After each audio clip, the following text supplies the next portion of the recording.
cette présentation donc du 4e tome de l'histoire de la sexualité, Les aveux de la chair, qui vient de paraître, mais peut-être que quelqu'un a déjà pu les feuilleter, le lire.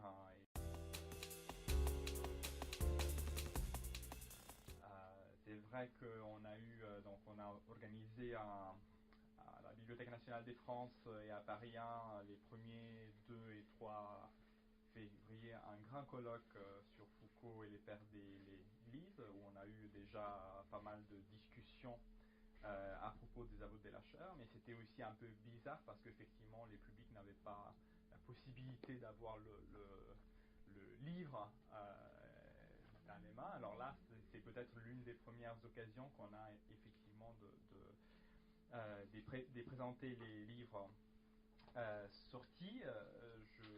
J'aimerais remercier beaucoup la librairie Vran qui nous donne cette occasion de dialogue, et aussi Henri-Paul Fouchot et Frédéric Gros pour avoir accepté de venir présenter les livres. Donc je vous cède la parole. Je ne sais pas si c'est vous qui commencez, et puis voilà.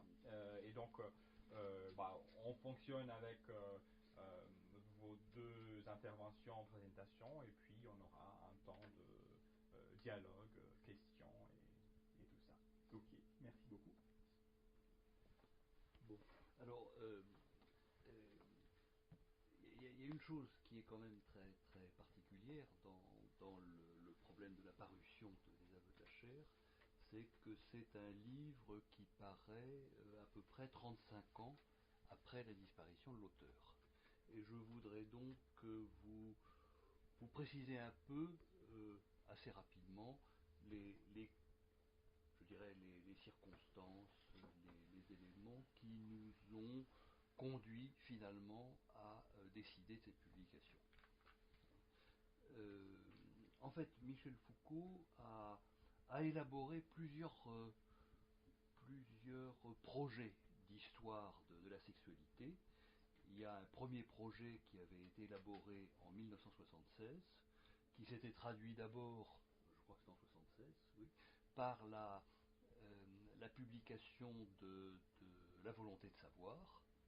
Et La volonté de savoir annonçait toute une série d'ouvrages. Alors je n'ai plus exactement tous les titres en tête, mais le premier c'était La chair et le corps, qui était consacré en fait à la confession et à l'aveu des péchés, essentiellement d'ailleurs des péchés de la chair, au XVe, XVIe siècle, à partir du XVe, XVIe siècle.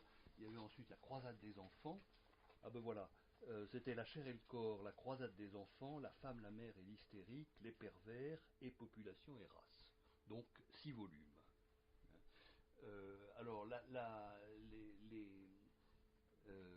le second, la croisade des enfants, était consacré à la répression de la masturbation infantile entre la deuxième moitié du XVIIIe siècle et la fin du XIXe siècle.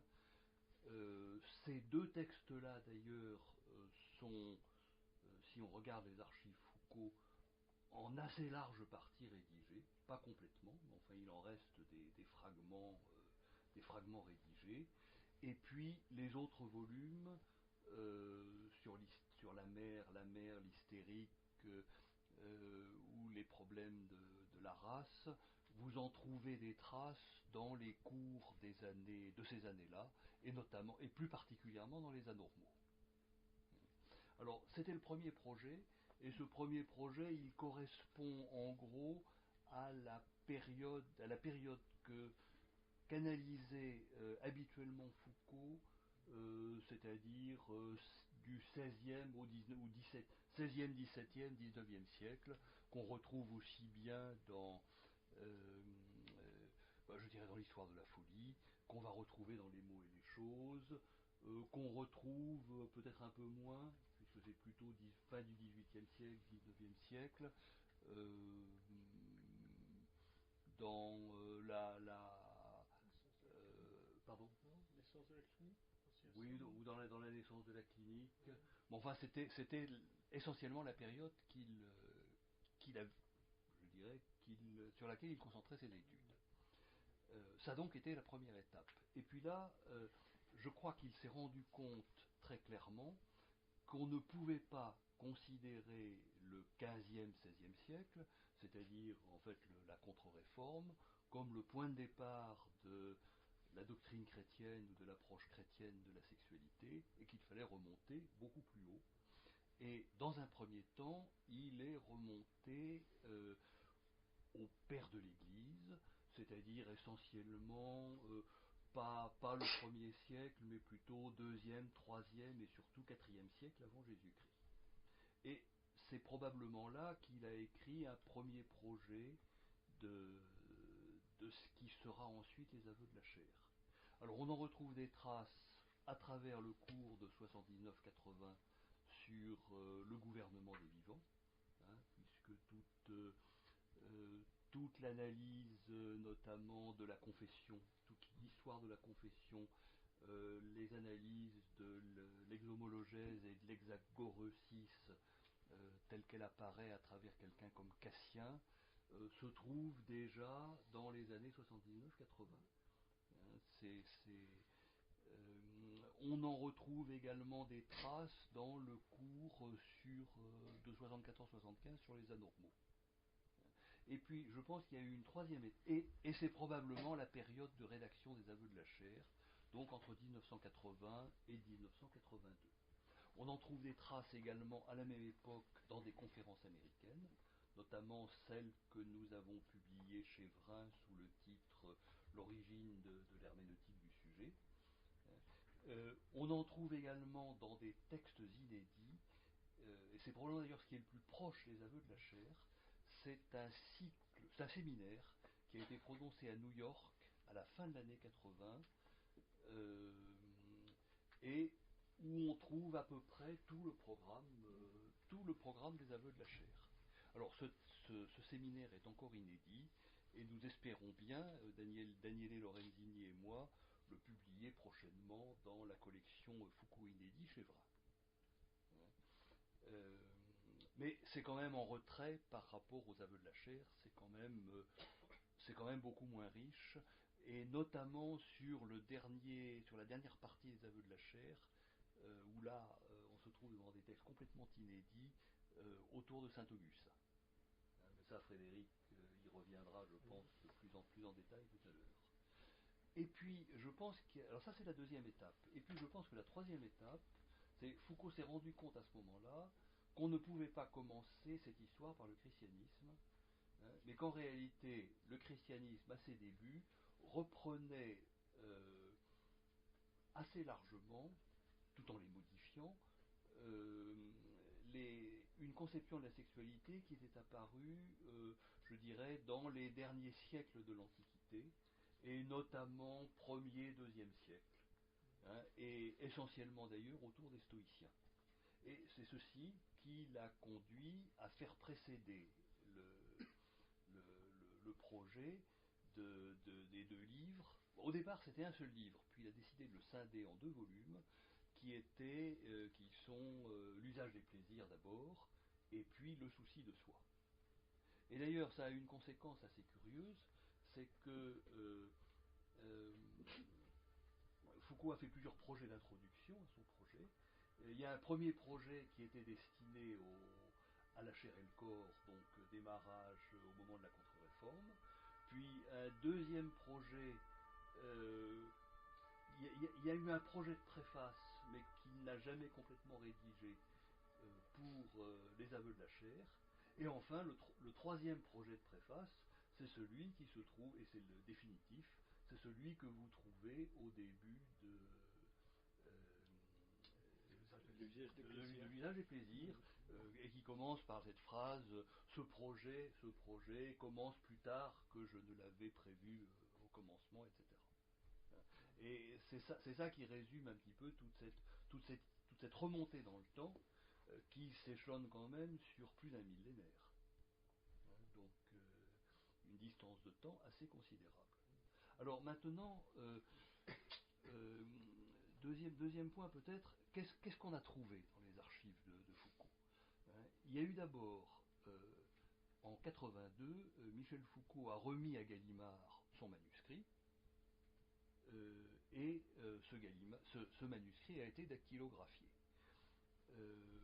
Alors il s'est trouvé que la secrétaire qui a fait ce travail n'était pas la secrétaire habituelle qui travaillait pour Foucault. Elle n'arrivait pas elle avait du mal à lire son écriture, ce qui, entre parenthèses, peut se comprendre, parce que je veux dire qu'elle est particulièrement difficile à déchiffrer, et donc on avait un manuscrit plein de lacunes. Moi, ce document, je l'ai lu en 86, je crois, donc quand Gallimard l'a envoyé à la famille, et il m'est apparu que c'était intéressant, mais que sérieusement, on ne pouvait pas envisager sa publication, du moins dans cet état. Et puis, c'est en 2012, je crois, ou en 2013, quand Daniel Defer a remis à la Bibliothèque nationale l'ensemble des archives, on s'est aperçu qu'il y avait, outre cette version dactylographiée et très incomplète, il y avait deux autres documents. Le premier, c'était le manuscrit de la chaire, tout simplement, et le deuxième était une version partiellement corrigée du tapuscrit établi par Gallimard. Alors quand je dis partiellement corrigé, Foucault en a corrigé à peu près les 2/3. La fin, il l'a fait à la Salpêtrière, quasiment sur son lit de mort, hein, il n'a pas eu le temps de terminer, et il n'a quasiment rien corrigé de la troisième partie. On s'est aperçu également que, au début, il avait manifestement sous les yeux le manuscrit complet et le tapuscrit à corriger, et qu'il tenait compte de l'un et de l'autre. On s'est aperçu ensuite, et ça se passait probablement à la Salpêtrière, qu'il n'avait plus que le tapuscrit en cours de correction, et donc il a fait un certain nombre de corrections qui étaient parfois assez contradictoires avec ce qui se passait dans le manuscrit, ou en tout cas qui n'en tenaient pas compte. Et la dernière partie n'est pas corrigée. Alors tout ceci m'a quand même amené, moi, à la conclusion que on se trouvait en face d'un texte qui était réellement quasiment achevé et publiable, et deuxièmement que le manuscrit étant déposé à la Bibliothèque nationale où tout le monde peut en prendre connaissance, je dirais, il n'était plus possible de ne pas le publier. Et c'est pourquoi j'ai proposé à la famille de Michel Foucault de procéder à cette publication, ce qui a été accepté. Et c'est là que nous avons demandé à Frédéric de se charger d'établir le texte, ce qui s'est avéré en fait un travail beaucoup plus difficile et compliqué que ce qu'on avait imaginé au départ. Voilà un petit peu les circonstances qui ont fait que ce texte n'est publié que maintenant. Je passe la parole à Frédéric. Oui, alors Daniel, est-ce que tu veux d'abord qu'il y ait des questions sur l'établissement, ou on fait les questions plutôt à la fin? qu'on peut enchaîner la présentation, et puis je te demande de parler dans les micros. Oui, je ne fais peut-être pas assez, moi. Comme ça, ouais. Oui, ouais, ouais. Parfait. D'accord. Ben, vous allez recommencer. On reprend du début. Non, je vais peut-être dire juste deux ou trois choses qui me semblent assez décisives pour la compréhension de l'itinéraire de Michel Foucault, de l'ensemble de son parcours à partir de cette publication, qui est une publication tout à fait majeure, tout à fait importante, tout à fait décisive, et qui nous apprend beaucoup de choses nouvelles. C'est vrai qu'il y a toute la dernière partie, particulièrement sur Saint-Augustin, qui n'avait pratiquement aucun correspondance, qu'on pouvait connaître quand même, puisque le cours de 1980, le gouvernement des vivants était paru. C'est la deuxième partie du gros premier chapitre autour des procédures de préparation au baptême et de pénitence dans le premier christianisme, donc comme ça a été rappelé entre le 2e et le 4e, 5e siècle.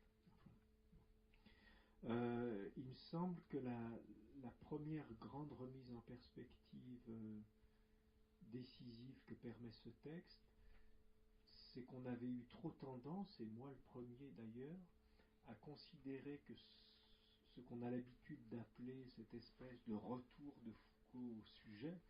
Vous savez comme moi qu'après, je reprends ici la tripartition qu'on trouve dans le Deleuze sur Foucault, savoir, pouvoir, sujet, on a l'habitude de considérer que ce tournant subjectif, c'est-à-dire ce retour aux conditions subjectives des savoirs et des pouvoirs, Foucault l'opère à partir d'une relecture des Grecs, essentiellement, et de la philosophie antique.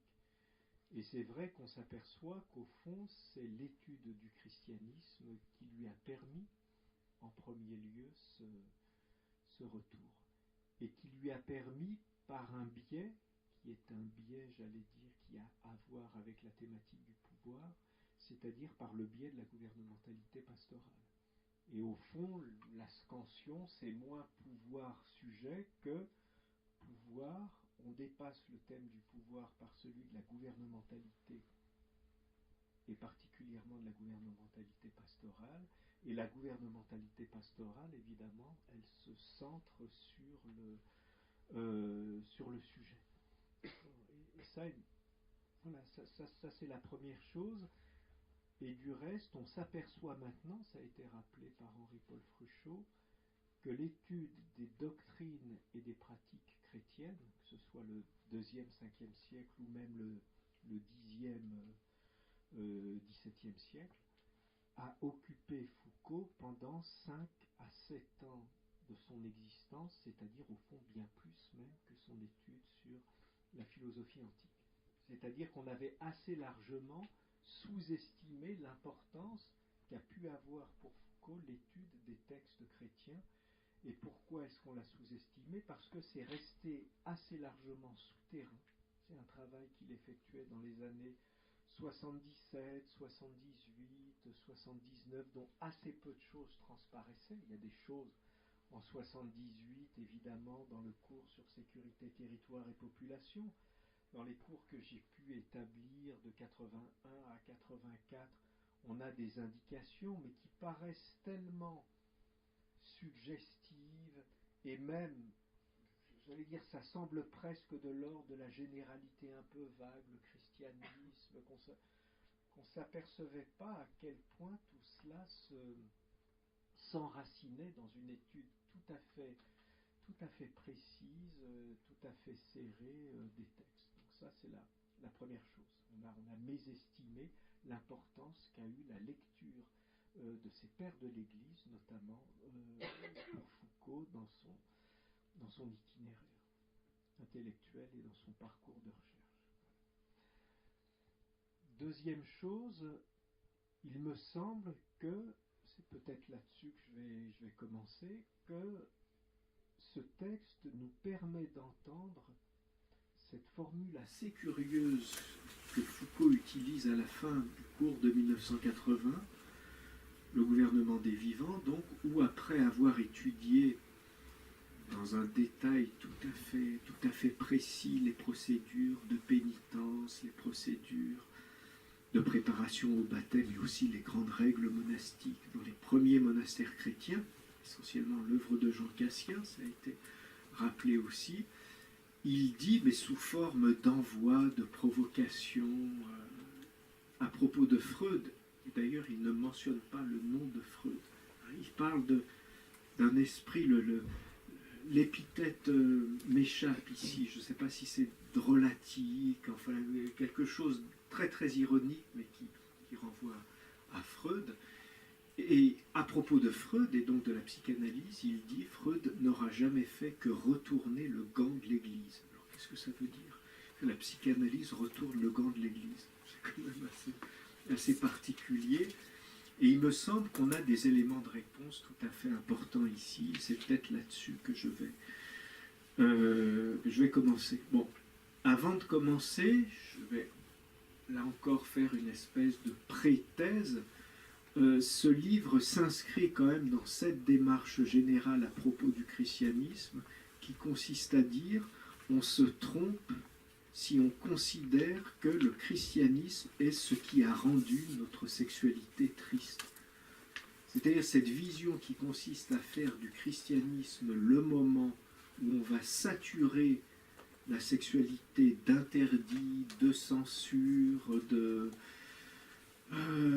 si vous voulez, cette conception générale qui consiste à opposer une sexualité solaire, tolérante, épanouie chez les anciens, chez les Grecs, et lui opposer une sexualité qui est devenue tout à coup l'objet d'interdits massifs et d'une austérité, d'une sévérité sans nom à partir des chrétiens, cette vision, pour Foucault, est fausse. C'est-à-dire que quelque chose a évidemment changé, c'est complètement même bouleversé dans l'expérience que nous faisons de notre désir, de notre rapport à l'acte sexuel lui-même, dans la manière dont nous l'habitons, dont nous remplissons sa signification.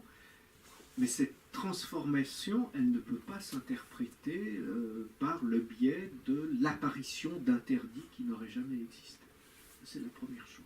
Dire par là qu'il n'a pas fallu attendre les textes des premiers chrétiens pour qu'on se dise qu'après tout, l'infidélité est une chose tout à fait condamnable, que des relations sexuelles trop fréquentes sont des choses qui ne sont pas à recommander, que les relations homosexuels, mon Dieu, quelle horreur. Tous ces énoncés-là, non seulement sont présents dans la morale antique, et particulièrement dans le stoïcisme, chez Musonius Rufus, etc., mais il faut même dire que les chrétiens ne font que reprendre ça quand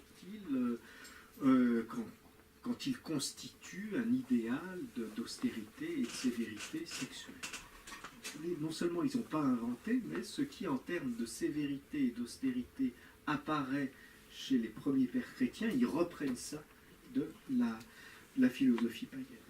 Donc ce qui va changer, c'est autre chose, c'est l'expérience, je prends ce terme qui est très général, l'expérience, et c'est véritablement la matrice de subjectivation, c'est-à-dire le formatage, je m'excuse de prendre des termes presque, enfin pour donner des référents très contemporains et sans doute décalés, le logiciel du sujet quand il a rapport à ses plaisirs. C'est ça qui change. C'est cette matrice, c'est ce formatage. Et c'est ça que Foucault étudie.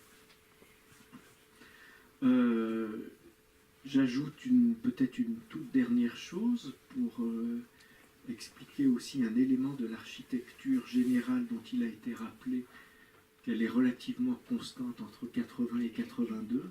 Dire par là que je pense, alors on est dans de la spéculation, etc., mais il me semble, je risque, si Foucault avait vécu assez longtemps pour achever ce texte, il n'en aurait sans doute pas modifié l'architecture générale.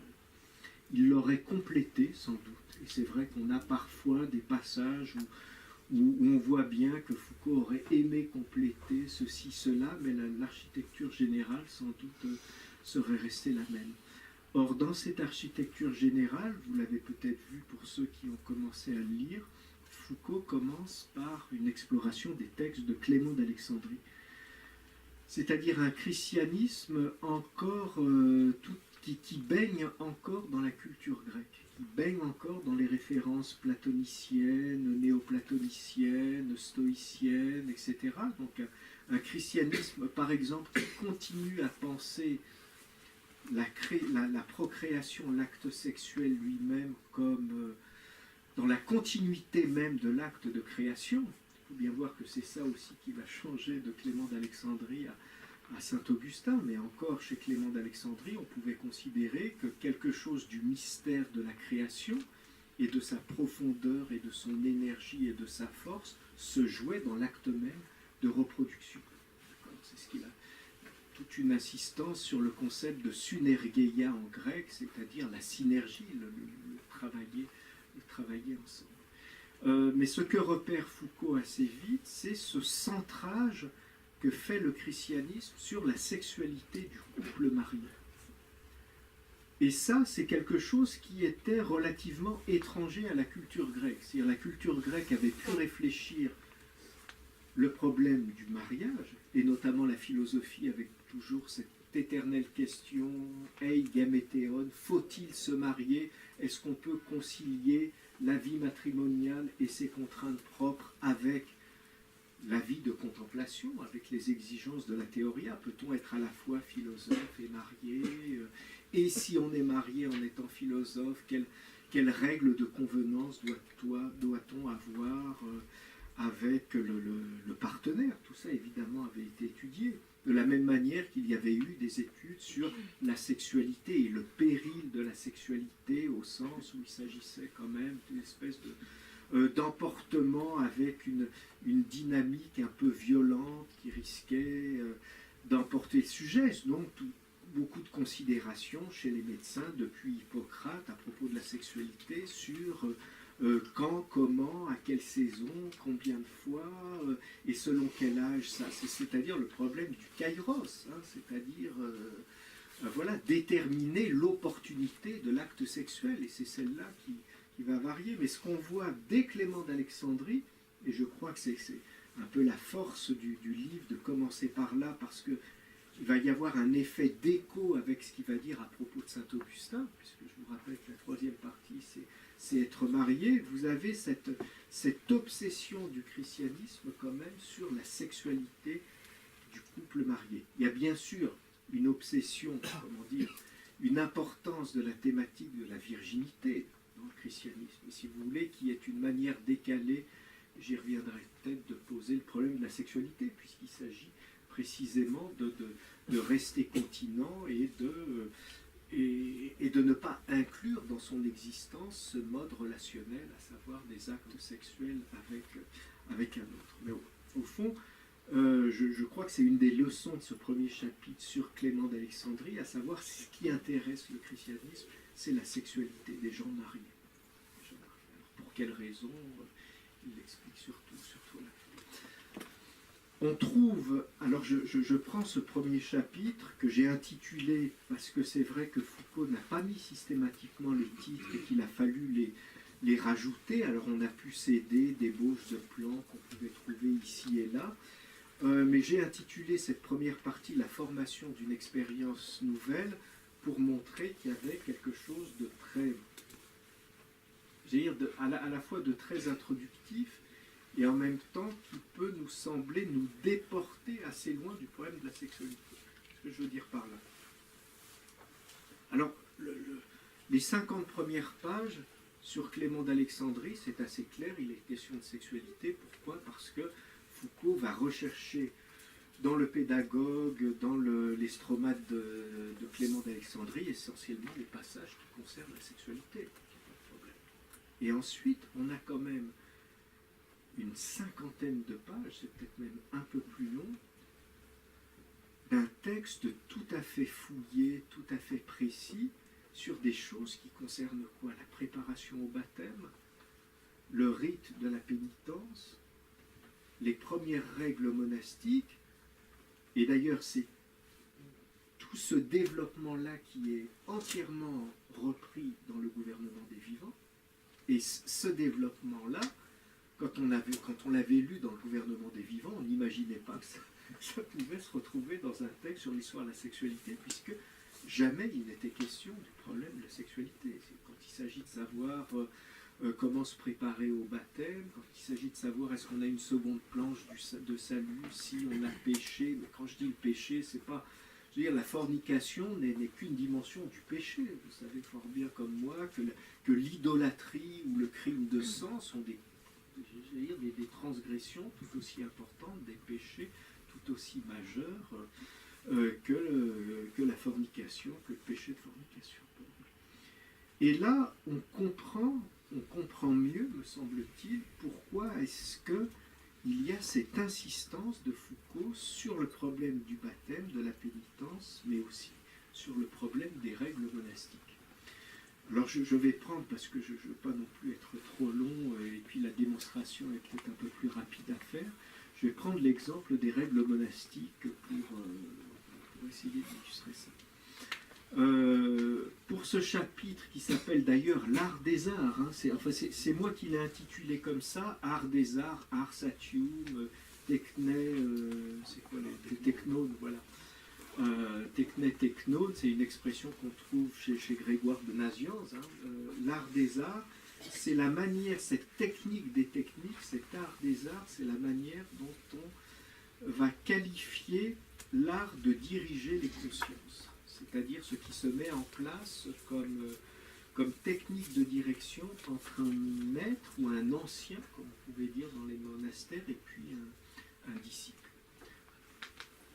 Alors là, la première chose peut-être que je peux dire sur cet art des arts, c'est que c'est quand même au niveau de cette analyse de la techné technone que va se précipiter le branchement politique. Quand je dis le branchement politique, c'est que le premier type, si vous voulez, ce que Foucault va repérer, je parle sous votre contrôle aussi, parce que c'est des choses que vous avez tout autant, si ce n'est même davantage étudié que moi, mais le premier type historique de gouvernementalité, c'est le christianisme qu'il invente, et au fond, une des spécificités que Foucault reconnaît au christianisme, et l'importance politique du christianisme tient en ceci que le christianisme a mis en place une technique de conduite des autres à l'intérieur des monastères qui ensuite va se diffuser assez largement. Donc il y a ces pères de l'Église constituent un des grands lieux de l'invention de formes politiques.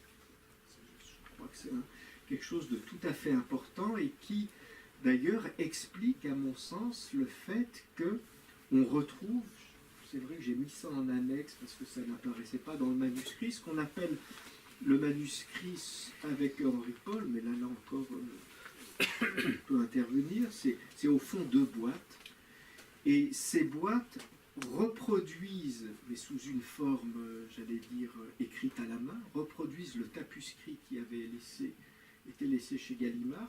Ça prend 2 boîtes, mais l'ordre a été bouleversé par rapport au tapuscrit et il y a des compléments dont on ne peut pas savoir si ces compléments correspondent soit à des choses qu'il a écrites avant mais qu'il a renoncé à faire écrire, ou alors s'il les a écrites après pour les compléter.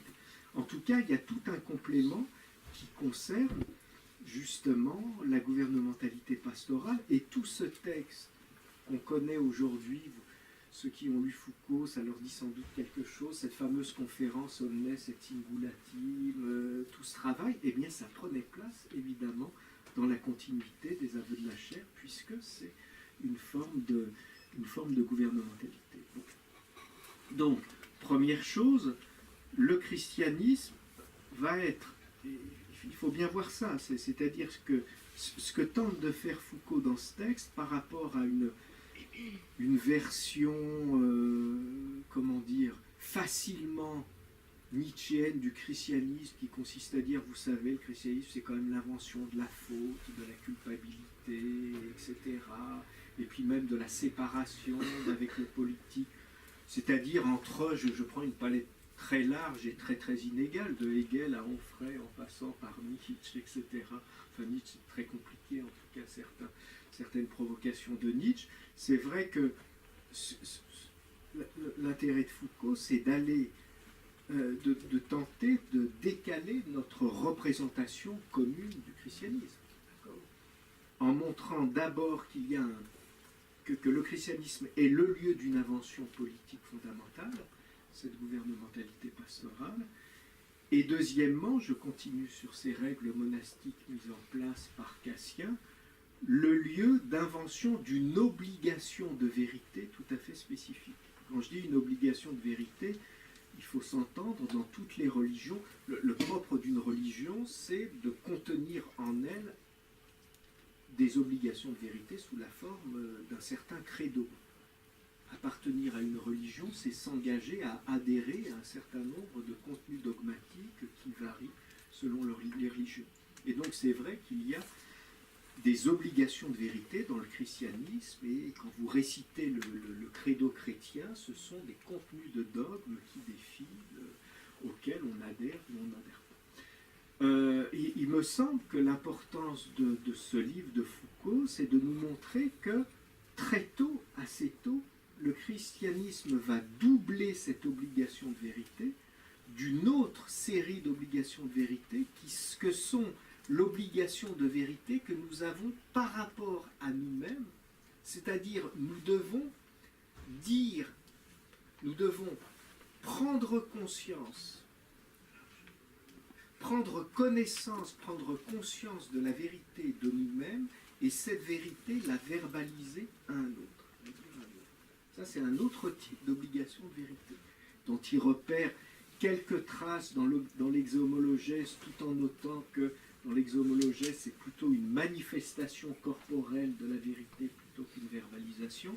Et c'est surtout dans les monastères, c'est-à-dire dans l'Hexagorèse, que se manifeste cette verbalisation. Alors, qu'est-ce qu'on veut dire quand je dis verbalisation? Ici, je vais prendre juste deux passages de Cassien. Je ne contrôle pas du tout l'heure. Hein. Donc, quelqu'un tu me dis OK, tu me dis quand il faut que tu fais la censure.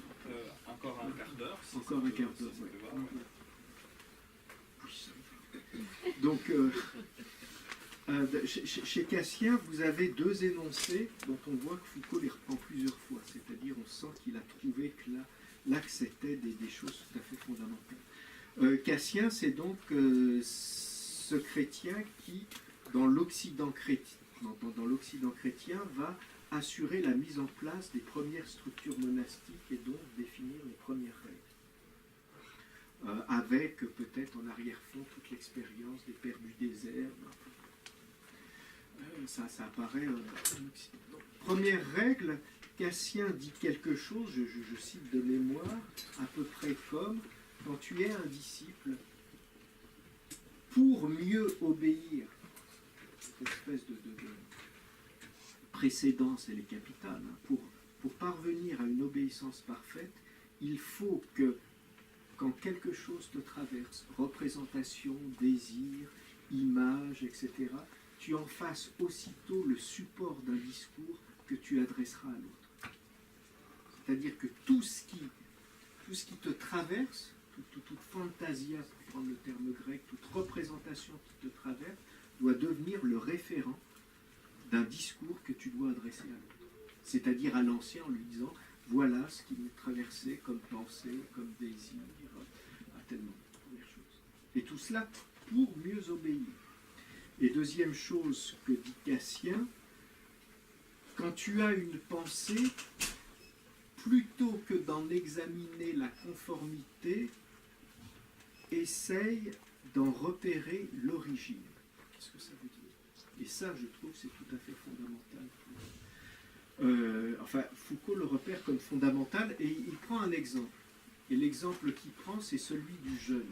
Je me réveille un matin, je suis donc un moine dans un monastère et je me dis, il faut absolument qu'à partir de la semaine prochaine, pour telle ou telle raison, j'entame un jeûne d'une semaine, de 10 jours, etc.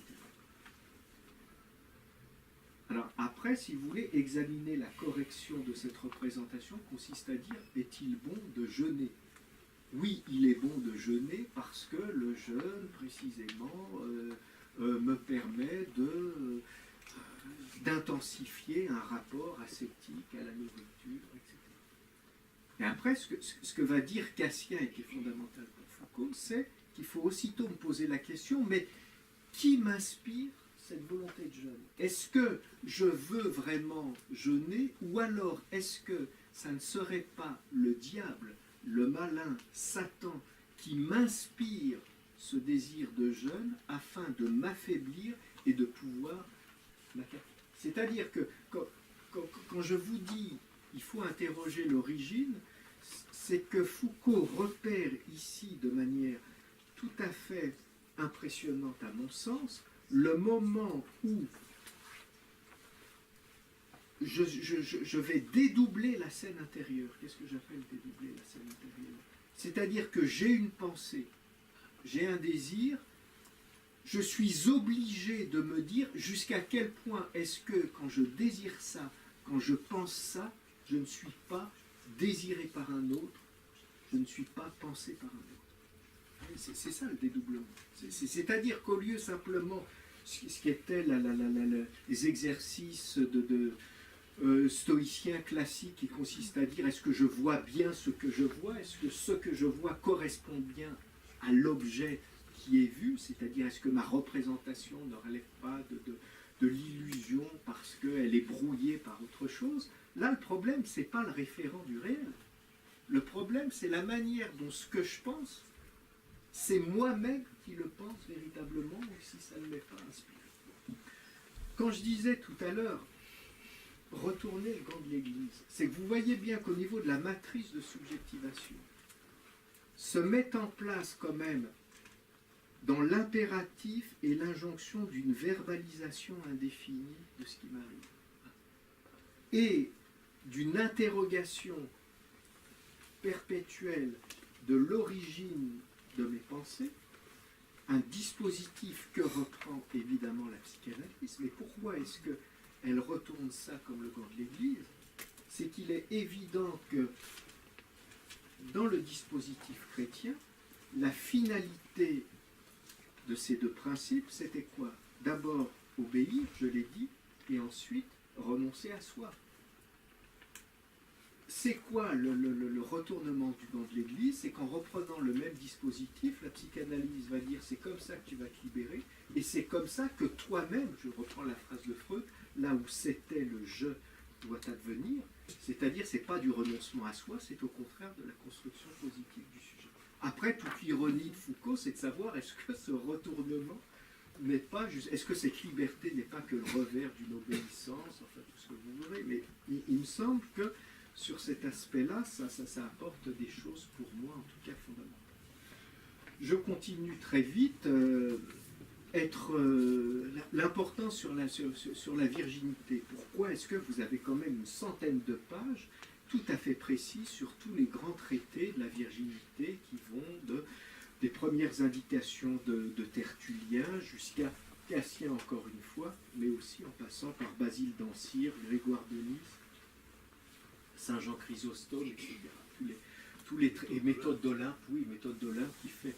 on avait laissé d'ailleurs, j'avais laissé Méthode d'Olympie, heureusement, ça je l'ai vu, ça n'aurait pas fait très sérieux, Méthode d'Olympe, ouais. Et ce sont des examens qui sont tout à fait précis, où Foucault il travaille à même le texte, mais on s'aperçoit bien que, me semble-t-il, encore une fois, l'inspiration générale consiste à dire, faites attention, quand on parle de cette mystique de la virginité chrétienne, ça ne signifie absolument pas un déni de la sexualité, puisque, de certaine manière, la première impression consisterait à dire, ben oui, on voit bien les chrétiens, la virginité, ça veut dire que la sexualité, non seulement ils détestent, ils ne veulent pas en entendre parler, c'est censuré, c'est annulé, c'est pas une négation, une annulation de la sexualité. C'est-à-dire parce que parler de cette manière, ça consiste à confondre la virginité et la continence.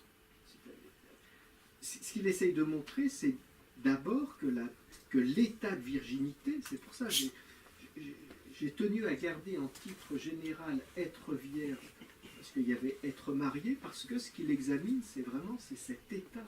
Cet état se comprend comme la plénitude d'une certaine expérience positive. C'est pas juste ne pas avoir de rapport sexuel, être vierge. C'est vraiment s'ouvrir à une dimension d'expérience qui, d'une certaine manière, sublime même la sexualité.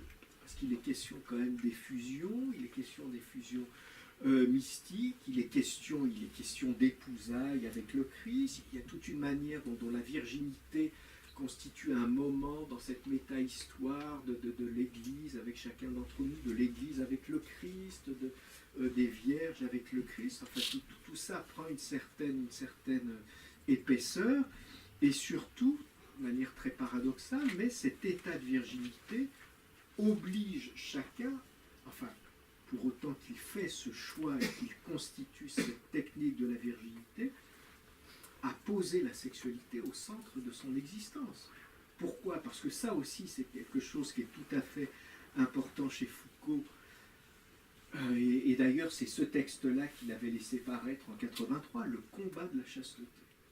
C'était le titre d'un article qu'il avait fait paraître en disant, bah oui, c'est un extrait des aveux de la chair, c'est ça, en 83, ouais, c'est dans la revue Communication. La virginité est un combat. Est un combat, c'est-à-dire que la virginité suppose précisément de combattre incessamment les tentations et donc d'avoir un rapport à soi, une espèce de réflexivité intérieure qui va interroger à chaque fois la teneur sexuelle de ce qui me traverse. J'ai envie de le voir, j'ai envie de manger ceci, j'ai envie de faire cela. Est-ce qu'au fond, ce ne serait pas sexuel? Ça aussi, j'allais dire, ça, je trouve, c'est aussi une des très grandes leçons de Foucault. Quand on dit que le christianisme a été cette religion qui a annulé, ou en tout cas marginalisé, ou tenté comment dire, d'éteindre la sexualité en chacun d'entre nous, ce que dit Foucault, c'est tout le contraire. Le christianisme, c'est ce qui a placé la sexualité au centre même de la construction du sujet, même et peut-être surtout dans le cas de la virginité. C'est-à-dire que pour construire quelque chose comme mon identité personnelle et savoir ce qu'il en est de moi-même, je suis obligé de traverser le problème de ma sexualité. Et ça, c'était pas particulièrement vrai dans la morale sexuelle des anciens. Bien sûr, ils pouvaient s'occuper de la sexualité, ils s'en occupaient, mais ils n'allaient pas trouver dans cette interrogation sur la sexualité la clé même de leur construction subjective. Et enfin, je passe, là tu me laisses quoi, 5 minutes? Oui, allez, 5 minutes pour Saint-Augustin. C'est parfait pour la sexualité. Non, Saint-Augustin, on l'a dit souvent, c'est des choses qui sont revenues beaucoup dans le colloque qui avait été organisé, dont a parlé Daniele. Avec Saint-Augustin, il trouve autant, encore une fois, quand il parle de Saint Jean Chrysostome, même de Clément d'Alexandrie, on sent bien qu'il domine complètement les textes, qu'il les maîtrise et que ici et là, il les rend presque plus intéressants au sens où c'est un peu comme pour Plutarque, etc., où il va trouver les saillances, les intensités, il va les déceler, etc. Il nous rend la lecture de Clément d'Alexandrie ou de Saint Jean Chrysostome, j'allais dire peut-être plus intense que ce qu'on pourrait en faire. C'est un peu vrai avec Tertullien, mais surtout avec Saint-Augustin, il affronte une espèce de monument de virtuosité dialectique et de puissance théorique. Faut bien. Et on sent bien qu'avec Saint-Augustin, il tente de maîtriser le mouvement du texte et d'être à la hauteur de cette référence, mais parfois il sent ses propres assises trembler parce que c'est véritablement tout à fait impressionnant. Et en même temps, pour Saint-Augustin, il a cette phrase dont je rappelais Henri-Paul Fruchot, mais à notre déjeuner, donc vous n'étiez pas là, où à un moment, c'est vrai que Foucault dit « Et puisque Saint-Augustin sera le point de départ de ma prochaine étude », ce qui veut dire qu'il pensait déjà au moment où il rédige ce volume à une suite, il dit « Pourquoi est-ce que Saint-Augustin est si important ?» C'est que c'est lui qui va formater la culture de notre rapport à la sexualité. Donc, je reprends juste une ou deux choses pour finir sur Saint-Augustin, c'est le problème du mariage. C'est-à-dire que ce que dit Foucault, c'est au fond que Saint-Augustin, pourquoi est-ce qu'il va s'intéresser d'aussi près à la sexualité du couple marié? Parce qu'il va trouver dans le problème de cette sexualité les coordonnées, j'allais dire, les coordonnées d'une question qui va être centrale pour lui, pour nous, à savoir, je vais essayer d'être clair, mais je ne suis pas totalement sûr de pouvoir y parvenir. Au fond, le problème de la sexualité du couple marié, c'est que on est d'accord dans le fait que, par rapport à la virginité, il s'agit d'avoir des actes sexuels avec son partenaire. Et donc la question devient, comment peut-on être chaste à l'intérieur même d'une relation sexuelle? C'est ça le problème de la sexualité du couple marié. C'est-à-dire, comment peut-on pratiquer l'acte sexuel tout en le pratiquant de telle sorte qu'il ne tombe pas évidemment sous la coupe de la fornication ou même de quelque chose qui serait mal. Comment, je prends l'expression même de saint Augustin, comment bien user de ce mal qu'est la sexualité. Et toute la construction théorique de saint Augustin, qui pour Foucault va non seulement formater notre rapport au désir, mais être à l'origine de cette notion qui est celle de libido, traduit parfois par concupiscence, etc., et qu'il examine chez saint Augustin. Je vais essayer de reprendre très rapidement la démonstration, on pourra la compléter par la suite si vous voulez, mais elle est à peu près celle-là.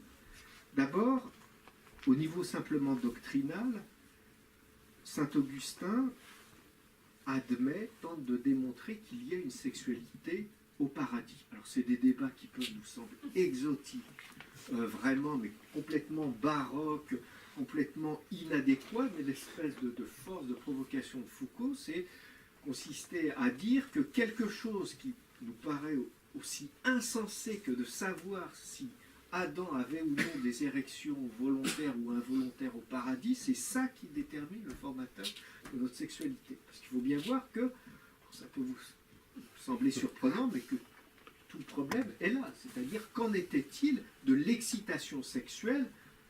Alors, chez Adam, et d'ailleurs, Foucault note que saint Augustin tente aussi de trouver un peu des parallèles chez Ève, mais enfin, c'est quand même pensé de manière essentiellement, comment pourrait-on dire, de manière un peu phallocentrée ou masculine.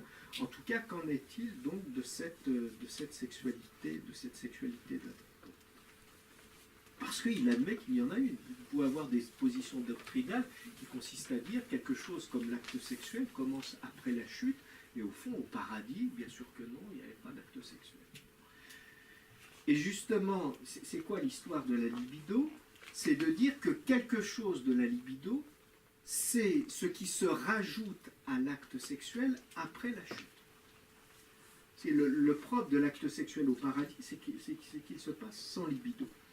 Et cet acte sexuel, je reprends l'expression, je crois, de Foucault, il dit, cet acte sexuel, il est habité par la volonté. C'est-à-dire qu'au fond, dans l'acte sexuel, je maîtrise tout de bout en bout. Qu'est-ce que c'est que la chute? Qu'en est-il de notre sexualité post-chute? C'est qu'à l'intérieur de l'acte sexuel, que ce soit au niveau de l'excitation ou que ce soit au niveau coïtal, au niveau de l'orgasme, il y a des séquences qui sont des séquences complètement qui échappent à la volonté, des séquences d'involontaire. C'est-à-dire qu'il y a toujours un moment où dans l'acte sexuel, au moment de l'orgasme, ça échappe à ma volonté. Et c'est d'ailleurs ce qui fait que le péché originel peut se transmettre. C'est que nous sommes le fruit, en tant que nous sommes nés d'un orgasme, nous sommes le fruit quand même de cette part libidinale de l'acte sexuel. Et saint Augustin continue en disant au fond, cette libido, la libido serait donc ce qui dans l'acte sexuel nous échappe, ce qui est profondément involontaire dans l'acte sexuel. Cette dimension d'involontaire n'est que le reflet, l'écho, la reproduction, le symétrique de notre propre révolte contre Dieu. C'est-à-dire que la sexualité est devenue ce qui désobéit en nous parce que nous avons désobéi à Dieu. C'est déjà un montage, je trouve, relativement intéressant d'aller...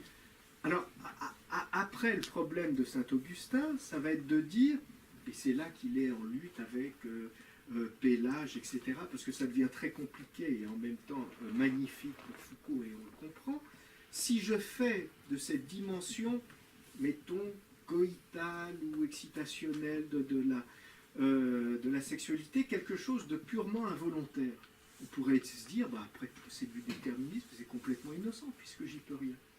Tout l'effort de saint Augustin, ça va être de dire que c'est pas parce que c'est involontaire qu'on ne peut pas nous l'imputer ou qu'on ne peut pas nous demander des comptes là-dessus.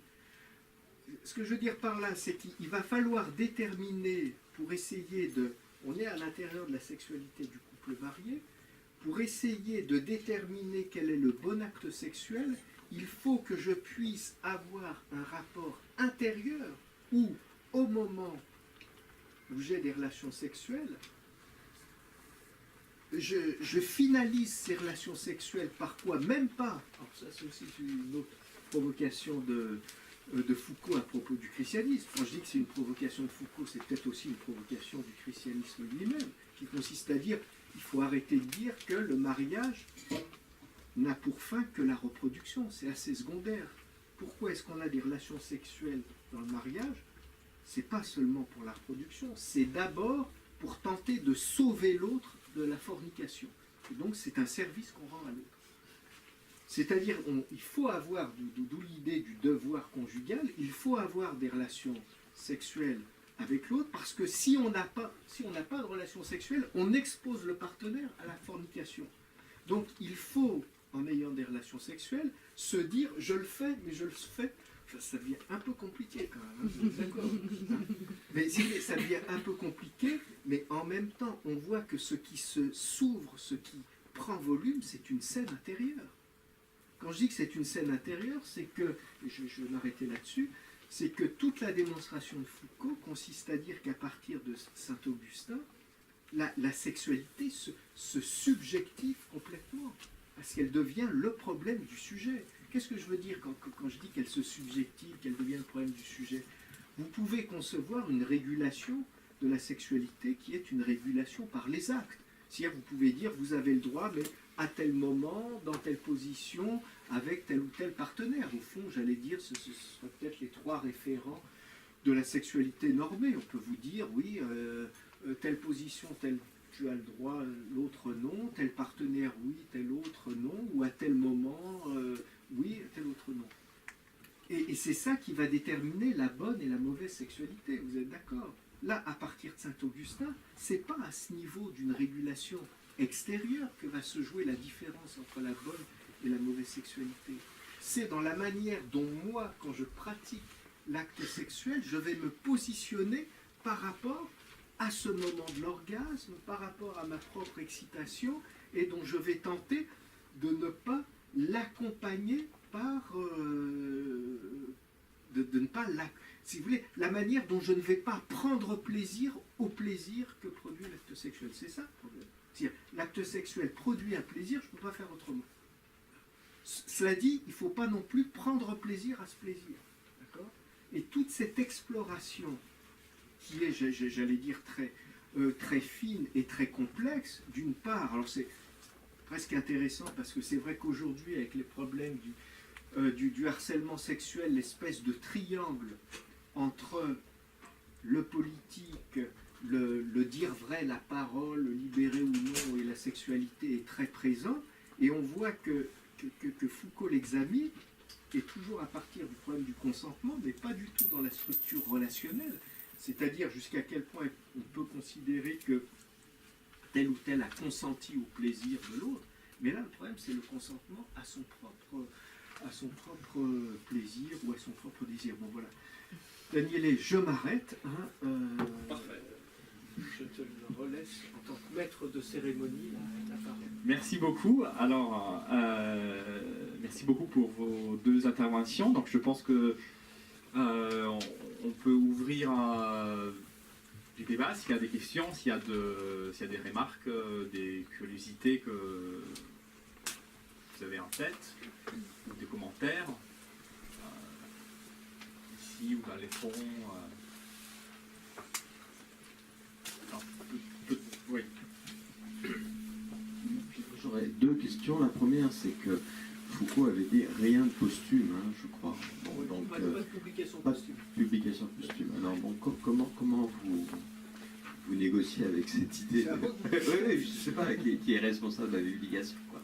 Et puis la deuxième chose, si vous me permettez, c'est quelle est la part, disons, du contexte politique et culturel sur l'interprétation de Foucault? Je prendrai deux exemples.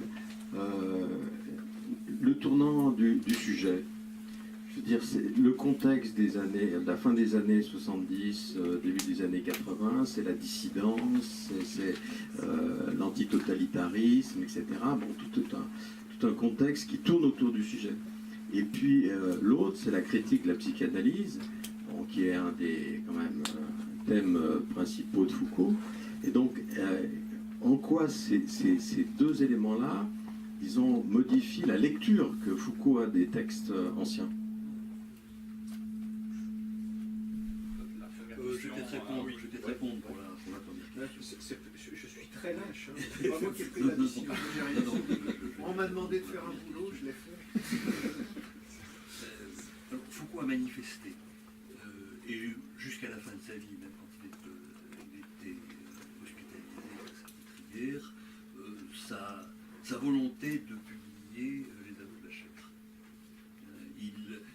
Je dirais, sur son lit de mort, il était encore en train de corriger le dactylogramme dont on parlait tout à l'heure. Et nous avons, alors Frédéric disait tout à l'heure, ce n'est peut-être pas la version tout à fait définitive. Je veux dire qu'il avait l'habitude de corriger jusqu'à la dernière seconde, hein, mais on a une version qui est quand même pratiquement complète. Peut-être aurait-il fait quelques corrections. Et puis il y a également, lorsque Foucault avait terminé un ouvrage, complètement terminé, il détruisait tout l'échafaudage. C'est-à-dire les rédactions antérieures disparaissaient. Il les détruisait. Il ne gardait que les fiches de lecture de départ, que la documentation de base. C'est-à-dire qu'on a en fait, Daniel Defer a expliqué un jour dans un texte, et je crois qu'il a tout à fait raison, que Foucault rédigeait 3 fois ses livres dans la pratique. Tout à la main. Et tout, oui, l'ordinateur n'existe pas encore. Je dirais là, les 2 premières versions ont complètement disparu. Donc on peut considérer, je pense qu'on peut considérer que le texte est terminé. La deuxième raison, je pense, c'est, alors là c'est un problème beaucoup plus difficile, c'est compte tenu de l'importance de Foucault, qui n'a malgré tout cessé de croître au cours des 40 dernières années, je dirais, peut-on aujourd'hui retenir un texte achevé de lui? Est-ce qu'on n'est pas finalement dans la situation d'un Max Brod par rapport à Kafka, hein, ou je prendrai un autre exemple qui est celui de la veuve de Gustav Mahler, quand Mahler lui a demandé de détruire la 10e symphonie, ce qu'elle n'a pas fait, qui décemment pourrait le lui reprocher aujourd'hui? J'allais dire à part un journaliste qui a envie de glisser une perfidie dans un article. Hein, non mais c'est vrai. L'importance est telle, je vais dire, si on découvrait aujourd'hui un texte de Kant, on ne pourrait pas le garder dans sa poche. Il me semble que Foucault est devenu trop important pour que des textes complètement rédigés, des textes achevés, des textes qu'il voulait publier ne le soient pas. Mais, je dirais dans l'absolu, et c'est un problème qu'on a rencontré dès le début, si on interprète le pas de publication posthume complètement à la lettre, on n'aurait jamais dû publier les cours. Jamais. Hein, ça ne fait aucun doute. En fait, le pas de publication posthume a été interprété en disant on publie ce qui a été prononcé d'une manière ou d'une autre. Ce qui a été déjà rendu public. Mais le pas de publication posthume, je pense qu'il voulait dire une chose, c'était, de toute façon, je veux contrôler mes textes jusqu'au bout. C'est-à-dire que je veux, et c'est bien comme ça que ça se passait dans la pratique, puisqu'il passait son temps à rectifier, à corriger, à modifier, même au tout dernier moment. Et donc je veux que rien ne sorte que je n'ai vraiment validé jusqu'au bout. Ce qui évidemment n'est plus possible. Voilà, j'ai le sentiment de faire une réponse qui n'est pas complètement satisfaisante. Je pense qu'il n'y a pas de réponse complètement satisfaisante à ce sujet. Mais je vous donne là un peu le point de vue de la famille. Je passe la parole, Frédéric. Très bien. Merci, au moins je n'ai pas à répondre à cette embarrassante question. Mais c'est vrai que si on avait, enfin, tous ici, vous aviez eu comment dire, une interprétation très stricte de pas de publication posthume, on en serait resté avec quoi? Avec les livres et les articles. Hein. Oui, et puis je voudrais juste ajouter une chose, et puis il serait passé une chose évidente. N'oublions pas que les textes sont disponibles à la Bibliothèque nationale. Alors ça les réserve à une élite de chercheurs, mais n'importe qui peut aller les voir. Et ça veut dire aussi que toutes les publications non autorisées deviennent possibles. Car rien n'interdit de recopier et d'aller publier, et notamment dans un pays qui n'accepte pas le droit international des publications. Et il y en a quand même pas mal. Et pour Foucault, il y a eu pas mal notamment aux États-Unis, qui est pourtant un pays qui reconnaît ce droit, il y a eu pas mal de publications interdites, enfin de publications sauvages.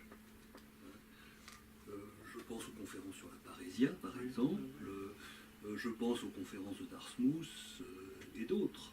Et il y a même, probablement dans des pays comme la Chine, des publications qu'on ne connaît pas et qui sont parfaitement sauvages.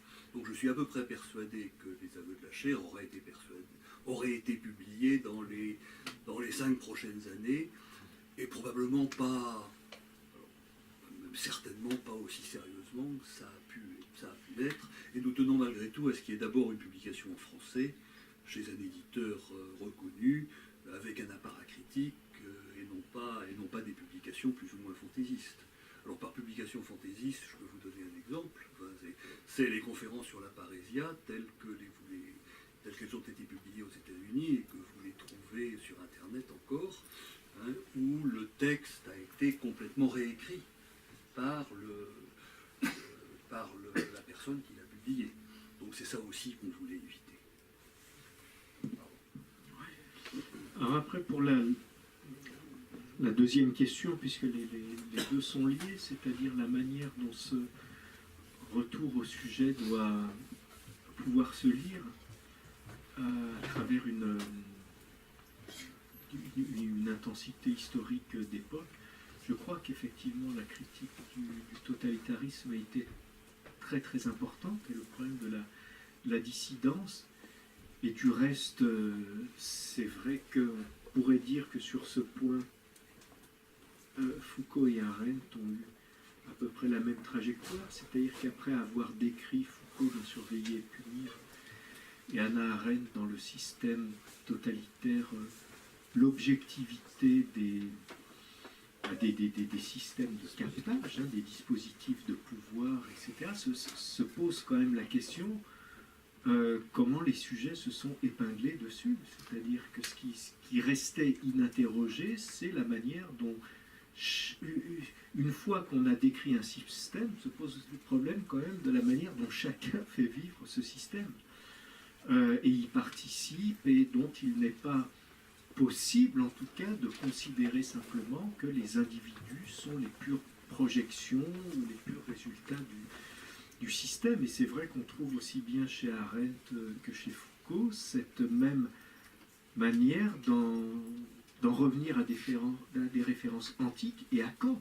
Alors c'est pas exactement le même Kant, c'est le Kant de Qu'est-ce que les Lumières chez Foucault, et c'est le Kant du jugement chez Arendt. Chez Arendt, c'est moins le souci de soi, comme pour Foucault, que le entre-deux, le moi avec moi du dialogue intérieur socratique.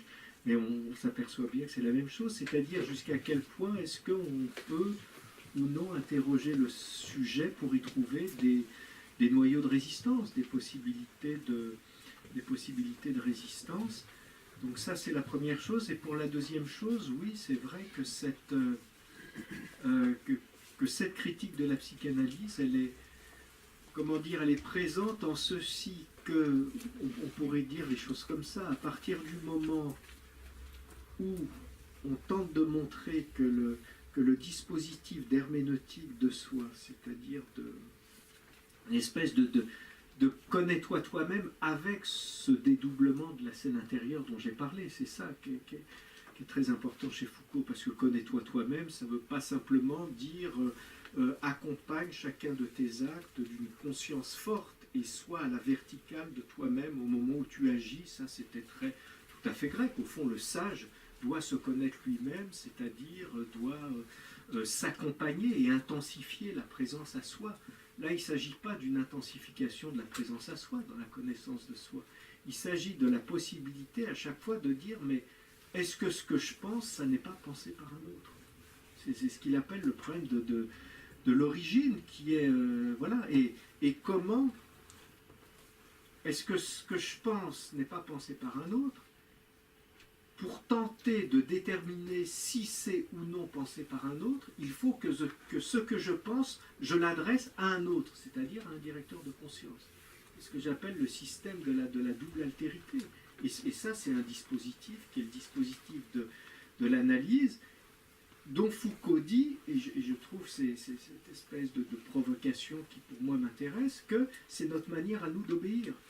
De telle sorte que plutôt que de se dire pour te libérer, il faut te connaître toi-même, le problème c'est est-ce qu'il ne faut pas se libérer précisément du dispositif lui-même plutôt que... Voilà, c'était un peu ça. Donc je suis sensible à ça, oui, à cette idée que ça rentre en écho à la fois avec le problème de la dissidence et aussi avec la critique de la psychanalyse ou d'une certaine psychanalyse, hein, puisque vous avez d'ailleurs des psychanalyses, je ne sais pas, je pense à des gens comme Alouche, etc., qui considèrent que Foucault est très précieux à l'intérieur de la psychanalyse pour, j'allais dire, pouvoir critiquer ce qu'on va appeler le psychanalysme ou la psychanalyse vulgaire, de la même manière qu'on peut dire que Foucault nous éloigne d'un marxisme trop, j'allais dire, trop carré, etc.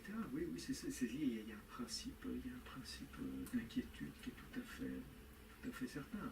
Après, quand je parle de cette double altérité, le problème pour moi des aveux de la chair, mais je l'ai senti, je ne sais pas si ça a été pareil pour vous, à part de certains lecteurs, c'est que certains disent qu'il y a quand même un absent de taille, c'est Dieu. Ça compte quand même. Hein. C'est-à-dire la manière dont la relation à Dieu traverse quand même ce dispositif, etc. C'est pas... Ouais, voilà. Il y a un troisième autre qui n'est pas très... qui est pas très présent.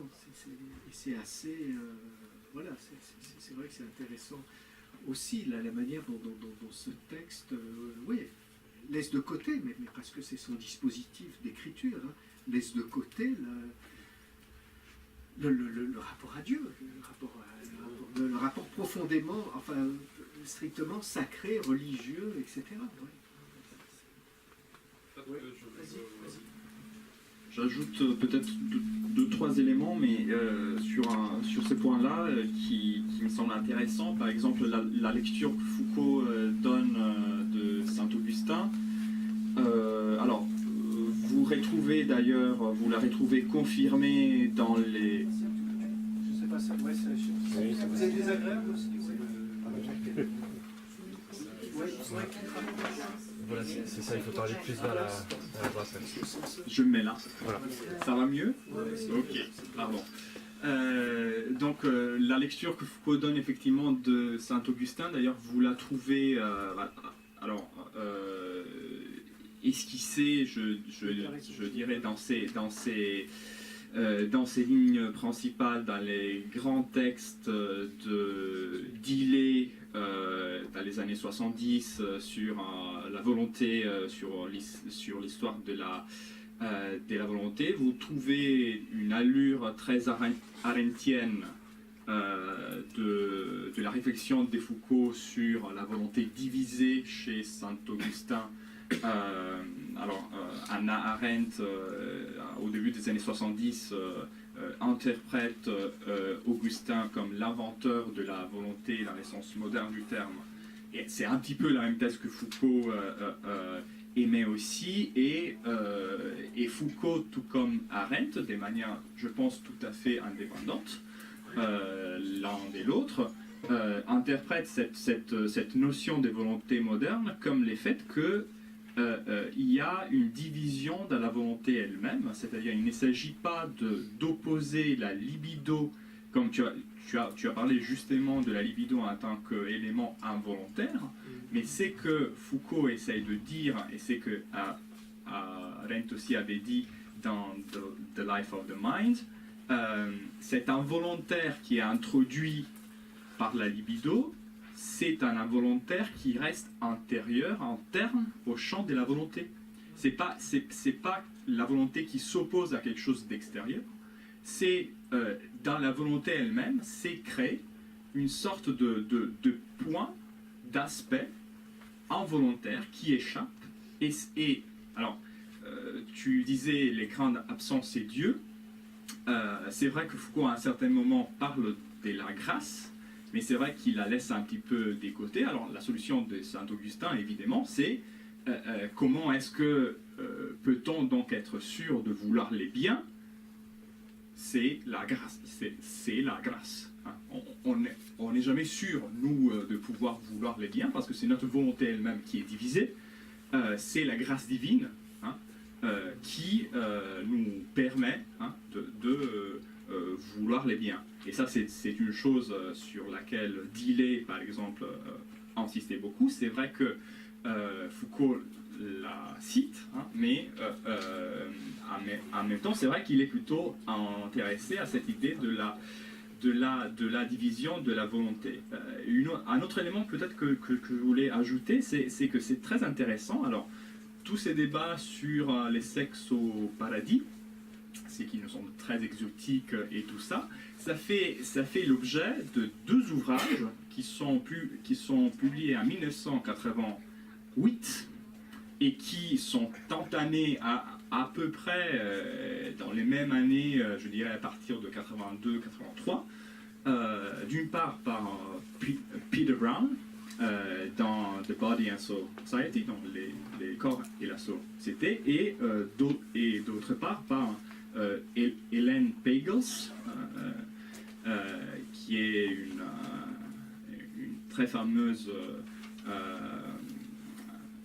anthropologue, dans Adam, Eve and the Serpent, Adam, Ève et les serpents, qui a un chapitre qui s'intitule The Politics of Paradise, la politique du paradis, où c'est précisément question de ça, et où je dirais par rapport à ce que Foucault en fait, mais je pense qu'il y a des liens, encore une fois, je ne dis pas du tout des liens directs, mais des liens intellectuels que l'on peut tracer. Les deux, Brown et Pagels, ont une lecture absolument politique de tout ça. Les problèmes du sexe au paradis, c'est un problème que les pères de l'Église et Saint-Augustin se posent pour comprendre comment trouver des instruments pour gouverner les hommes. La sexualité et la manière dont on gère les corps, et les corps traversés par la sexualité, hein, c'est les points où, entre les 4e et le 5e siècle, s'élaborent, comme tu les disais, hein, ces problèmes de la gouvernementalité, précisément contre, là c'est la grande thèse de Peter Brown, la mystique de la virginité, au fond, c'était un grand danger politique. Parce que les mystiques de la virginité, c'était aussi ceux, alors je ne dis pas du tout dans les monastères, c'était pas les problèmes de la chasteté, c'était les problèmes de ceux qui pouvaient penser au 3e et 4e siècle que les corps pouvaient être soustraits de la prise du pouvoir. Être vierge voulait dire, pour beaucoup des chrétiens, soustraire son propre corps à la prise de la société, à la prise de convention. En fait, qu'une société fondée précisément, qui était déjà fondée sur les mariages et sur la reproduction, du coup, ça voulait dire, d'une certaine manière, retirer son propre corps à ça. Et c'est pour cela que, selon Brown, et je pense que c'est une thèse que, d'une certaine manière, traverse aussi les livres de Foucault, et Foucault a beaucoup discuté avec Brown, a pu lire aussi des textes de Brown sur ça, et c'est pour cela que Saint-Augustin insiste d'une manière si précise sur les problèmes du mariage, du couple marié, et du fait que précisément les problèmes des Saint-Augustin deviennent vraiment celui de se dire les couples mariés et les mariages restent la base de la société. Il ne s'agit pas de... Voilà, il faut partir de là et il faut comprendre comment est-ce qu'on gouverne les couples mariés avec la propre... Voilà, avec la sexualité qui les traverse. Donc voilà, ça pour dire qu'il y a justement cette sorte de constellation aussi dans les années 80 de textes et d'auteurs qui prennent un petit peu, surtout sur Saint-Augustin, on peut penser aussi à Les sources du moi de Charles Taylor qui apparaît en 88, Taylor qui a la possibilité de discuter, de parler avec Foucault en 82-83, à Berkeley aussi, donc bon, là aussi ça serait... Bon, lui aussi il a un chapitre sur Saint-Augustin où il insiste sur des choses qui sont très proches de ce que Foucault dit. Sauf que, si vous voulez, là c'est la dernière chose que je note, mais encore une fois, ce sont juste des pistes. Arendt, Dillet, Taylor, lorsqu'il parle de Saint-Augustin, il se focalise sur les confessions. Foucault, pas du tout. Pour l'analyse de la volonté qui est donnée, classique, qui est donnée par ceux qui voient dans Saint-Augustin l'inventeur de la notion moderne de la volonté, ça part surtout du 8e livre de Confession. Et Foucault, c'est vrai qu'il laisse de côté presque entièrement les confessions. Entièrement, il les cite une fois, je pense, dans les aveux de la charge. Ouais. Oui, mais bon, c'est pas du tout son objet. Là aussi, c'est un choix qui serait à interroger. C'est la cité des dieux, c'est les contre Yanoun, c'est les... Oui. Voilà. Et bon, ça c'est une autre... Ça, évidemment, c'est un autre point à relever aussi, une autre question à se poser. Pourquoi est-ce qu'il laisse de côté les confessions? Est-ce qu'une fois qu'il... Parce que les confessions, le rapport à Dieu, c'est justement complètement... c'est structurant structurant. Alors que dans les textes qui sont des textes polémiques, par exemple le contre Julien, c'est le problème de la sexualité dans le mariage. Est-ce qu'on peut considérer que la sexualité ne serait pas un bien, puisque si on admet...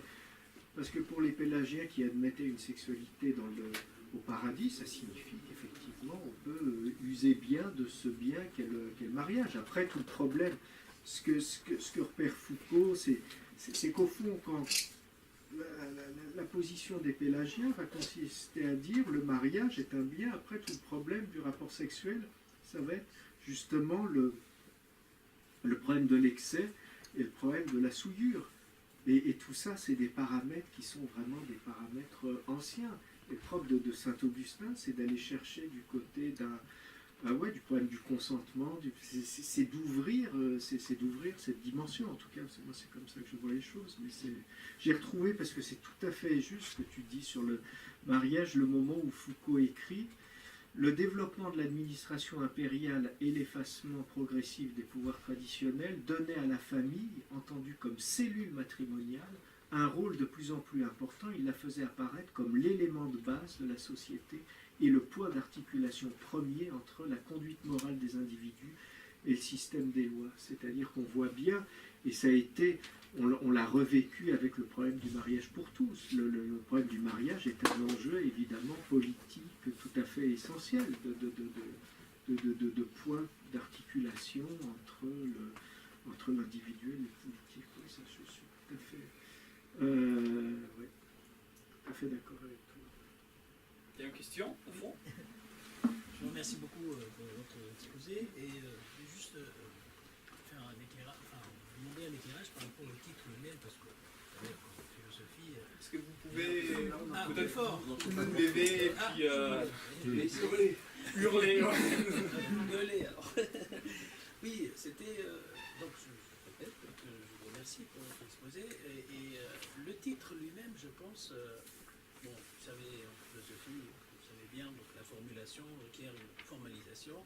Est-ce que vous pensez que Foucault, quand il parle d'aveu déjà, c'est ce que dire reconnaître où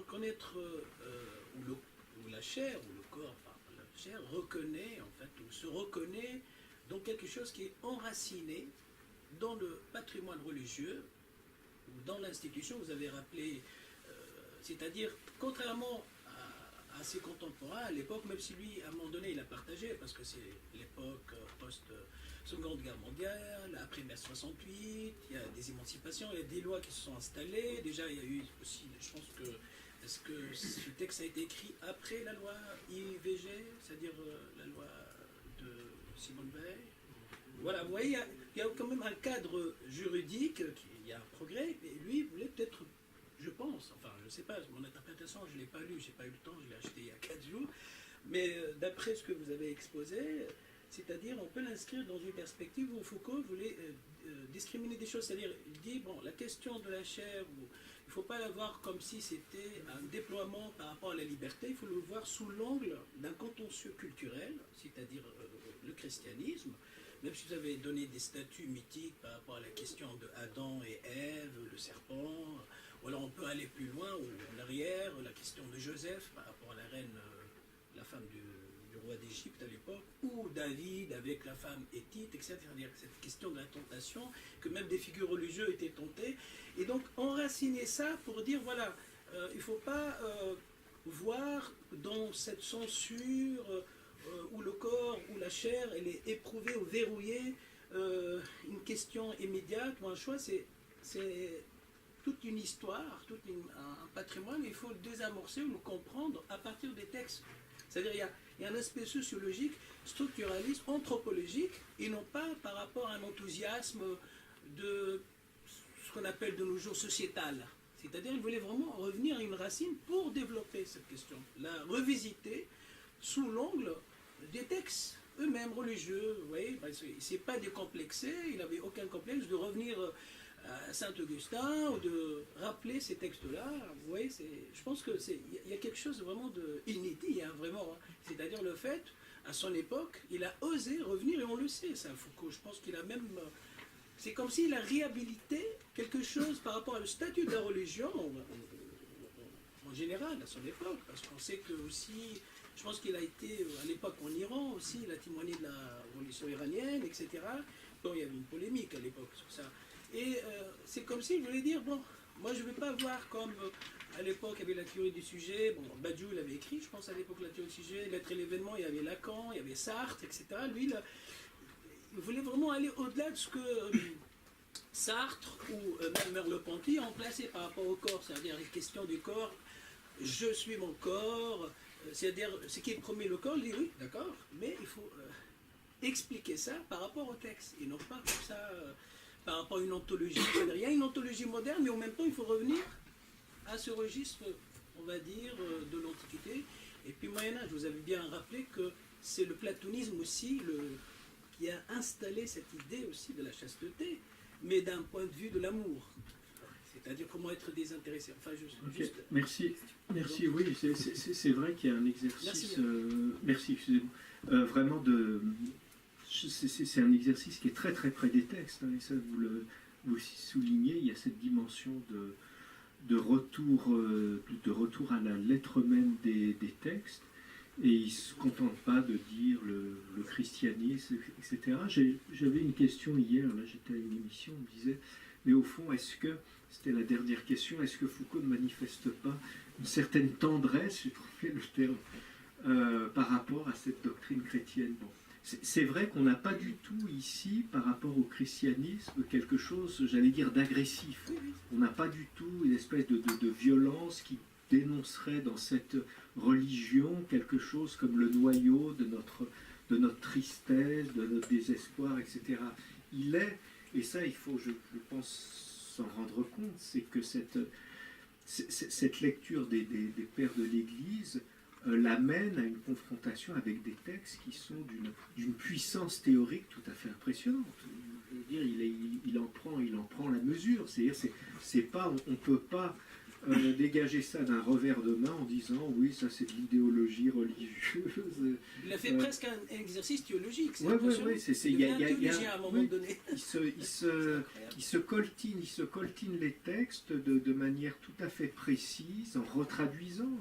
Il se réfère même souvent à cette espèce de monument qu'est la patrologie latine ou grecque de Ming, ce qui, je veux dire, matériellement, parce qu'il y a un aspect matériel, je rappelais, ça a été dit qu'il écrivait, vous avez dit qu'il refaisait 2-3 fois le même livre, mais tout à la main, je veux dire, de manière complètement physique.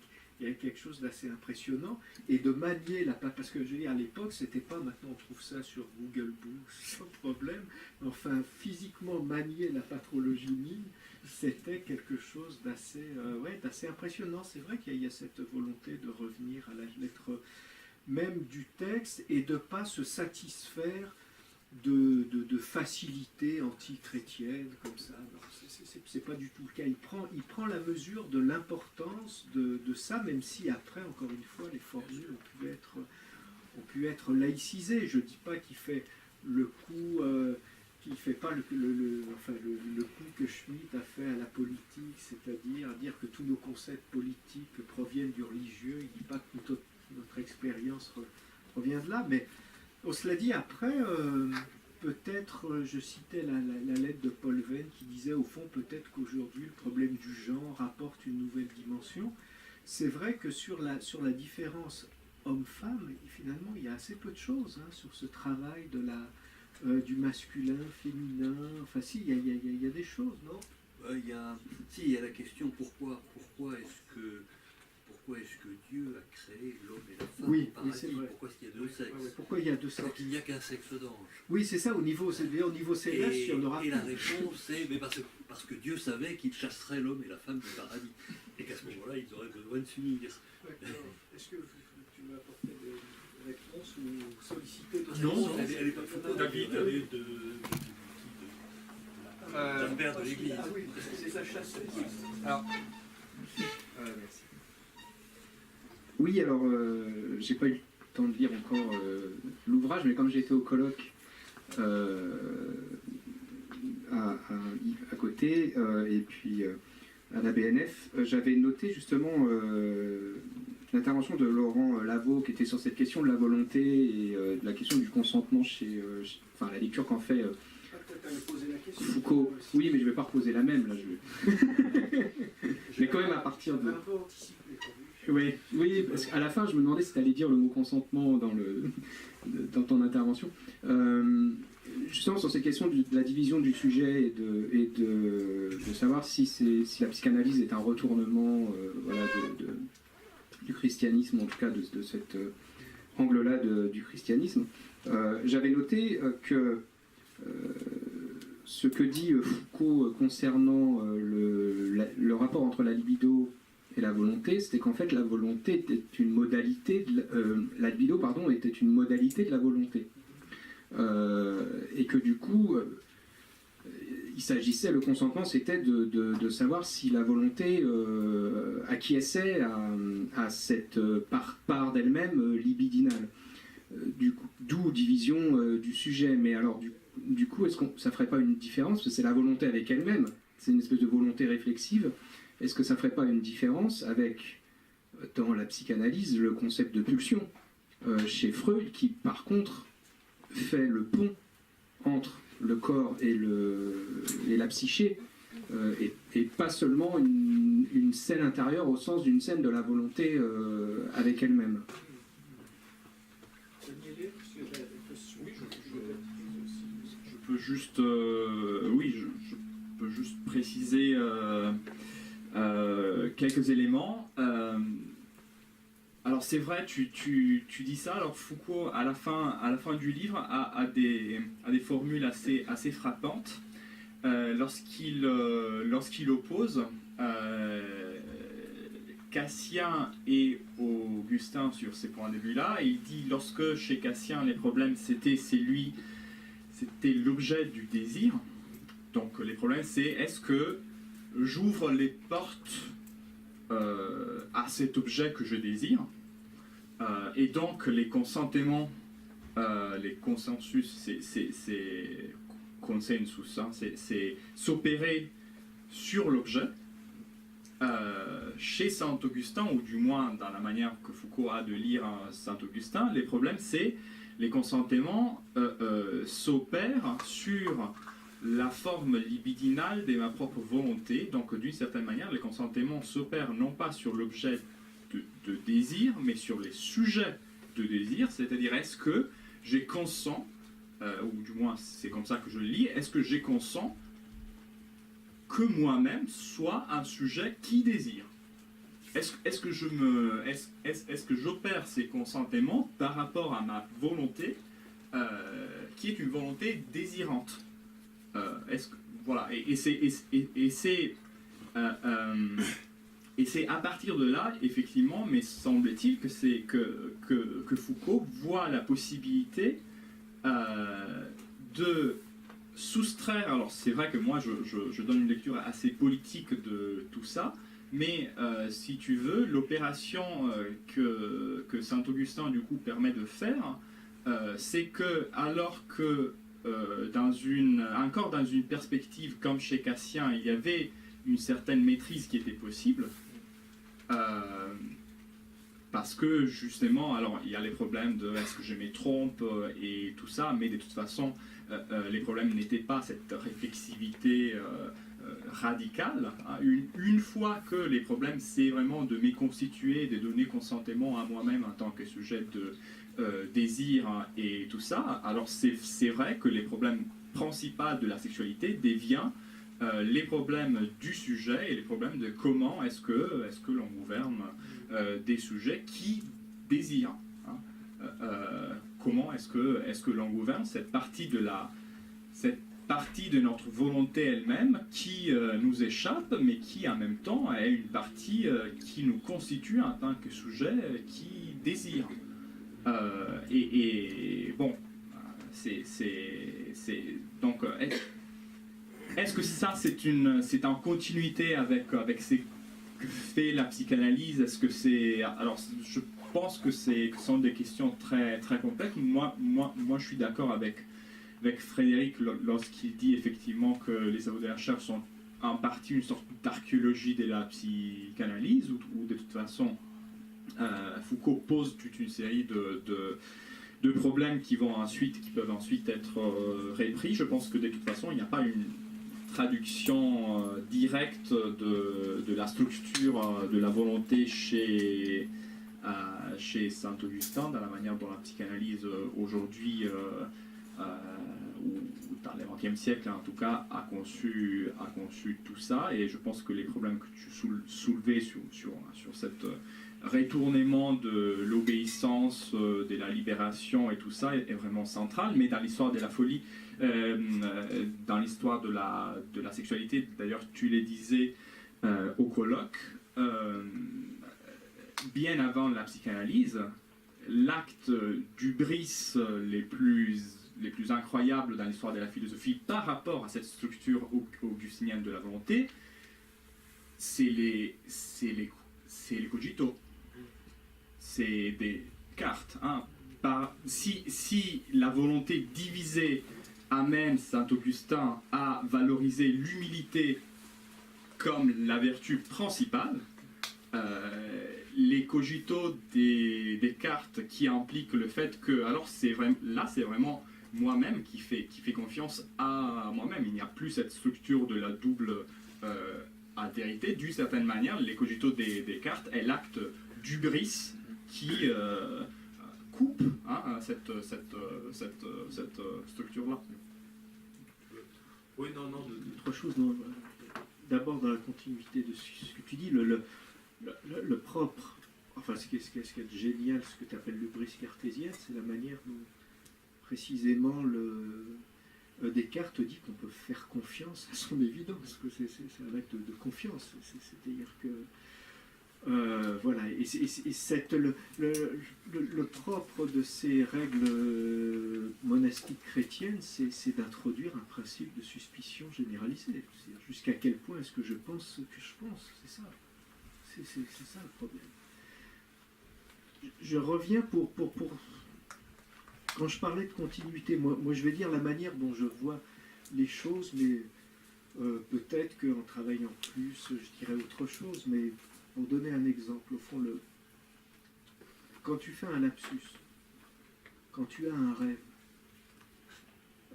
quand tu présentes une paralysie en gants, par exemple, etc., ou un autre symptôme névrotique, tout ça, c'est de l'involontaire. C'est-à-dire mais simplement parce que ce sont des... Il y a une dimension de mécanisme, c'est de l'involontaire. Le propre de la psychanalyse, ça va être quand même de dire, c'est pas parce que c'est involontaire que quelque chose de ta volonté n'y est pas. C'est-à-dire que tu dois, le propre de l'interrogation psychanalytique, c'est de pouvoir demander à chacun de rendre compte de ses involontaires. Mais avec l'idée quand même que, parce que politiquement ça peut devenir très dangereux, que dans cette manière dont on va rendre compte de cet involontaire, et dont on va même dire qu'on a consenti plus ou moins à ceci ou cela, il faut absolument qu'aucune traduction politico-judiciaire ne soit faite de ça. Sans ça, enfin, je veux dire, c'est dangereux, et puis c'est pas le même registre. Mais bien sûr qu'à un moment, on consent à ceci, voilà. Et ce que Foucault tente de montrer, alors par un détour très compliqué, parce qu'il revient sur le problème du péché originel, c'est que cette libido, elle est involontaire, mais elle nous est imputable. C'est ça le grand principe. C'est-à-dire, on a à en rendre compte. La difficulté, qui est une espèce de difficulté philosophique centrale, c'est que quand on parle de sujet divisé, il ne s'agit pas de parler d'un sujet divisé entre lui et quelqu'un d'autre. C'est qu'il est divisé. Mais c'est le sujet qui est divisé. Voilà. C'est ça, à la fois tout le génie et toutes l'énorme difficulté. Et ce mode de subjectivation, c'est-à-dire cette manière, cette puissance théorique avec laquelle on va penser un sujet divisé, mais dont la division, si vous voulez, ne le sépare pas de lui-même et de quelque chose qui ne serait pas le sujet, mais qui serait un autre, ah oui, c'est Saint-Augustin. Je veux dire, la psychanalyse ne peut évidemment que reprendre ça dans sa matrice, parce que je dis, c'est profondément, on va dire, paradoxal, non, sauf que on peut penser que c'est des jeux de l'esprit, sauf que quand la manière dont le psychanalyste nous amène à nous dire qu'on est responsable de son lapsus, parce que c'est ça au fond. Mais après, cette responsabilité, encore une fois, elle n'a pas à recevoir de traduction judiciaire. Mais je veux dire, penser cette responsabilité, c'est-à-dire ce rapport que je dois établir par rapport à un involontaire en moi, mais qui fait partie de moi, bah oui,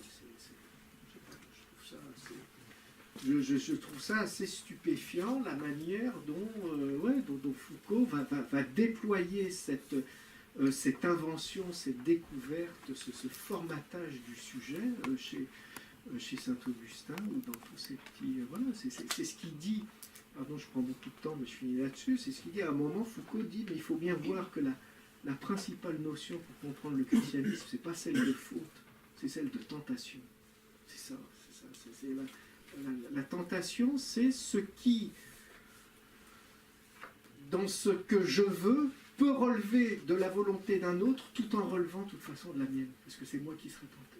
C'est ça.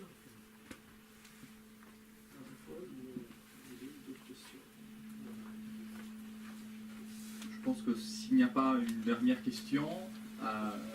oui, si. Alors, une dernière question. Il y a quelque chose qui m'a toujours intrigué, c'est entre la publication de la volonté de savoir et puis ce qui a suivi, il y a eu un blanc là. Je me souviens de ça, on a attendu longtemps, et avant quatrième de couverture le plan qui était proposé et puis qui n'est jamais arrivé.